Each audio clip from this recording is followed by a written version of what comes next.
Hello, it's autumn and time to sort out some rigs and tackle for the winter season. I've been busy over the last few days with a few rigs. These rig winders really solve a problem. You can put whatever rig you want. I use a coloured winders, red and orange for clip rigs, yellow for flappers, and you can use green for short ones, blue for rock ones with big hooks. The options are endless. One of these boxes carries about 24. It's probably more than enough to fish with, but like most anglers, I want 2 boxes. I want 48. But anyway, it is much better to go prepared with some rigs rather than make them up on the beach. Wasting fishing time if your rigs and baits are out the water. Now the start of any rig system is a bits box. Most anglers have got a small accessory box with things like beads, clips, swivels, crimps, tubing. There's lots of things that you need. Tools you need, well, you need a pair of crimping pliers for you to close your crimps. Now, these are quite important because as you can see, they've got a small hole in them, and it means that you can't crush the crimp on the line, so you can't crush and damage the line, which is a problem if you do it with pliers. Obviously you need the various lines, lots of options there. Important to get the right breaking strains.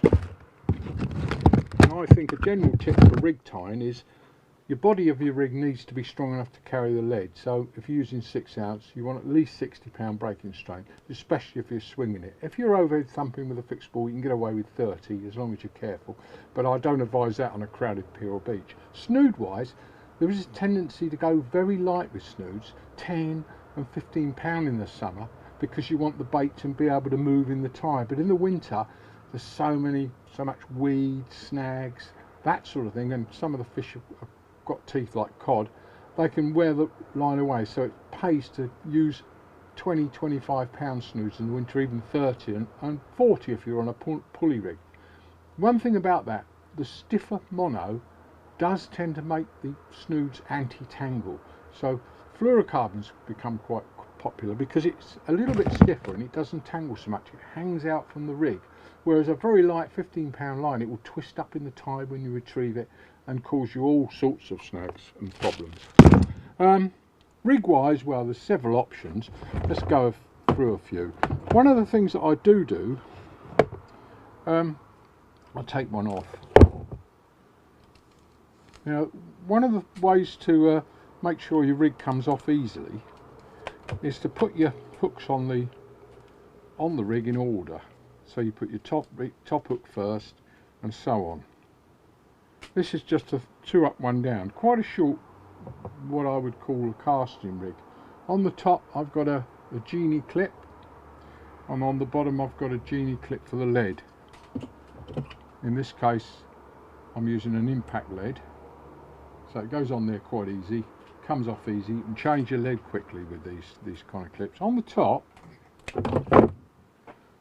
as I said, I've got a genie, and that goes onto a swivel on the main line. Now, one advantage of that, if we can find one, yep, there's a swivel. One advantage of that is that your snood line doesn't catch up on the clip. If you have the clip on the main line and a swivel that way up, this line can catch in that clip there, so it tangles. Of course, you can make your first snood a further distance than the length of the snood away from that clip. That solves the problem as well. But lots of anglers like short, stumpy rigs because they tend to cast better. Anyway, put that back on the winder. As I said, if you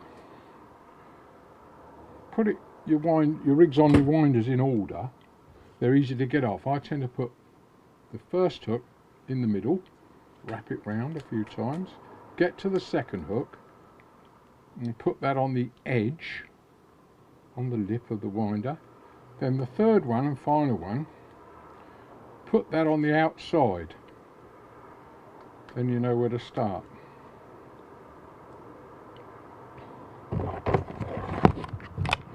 There we go, and I'm nearly ready.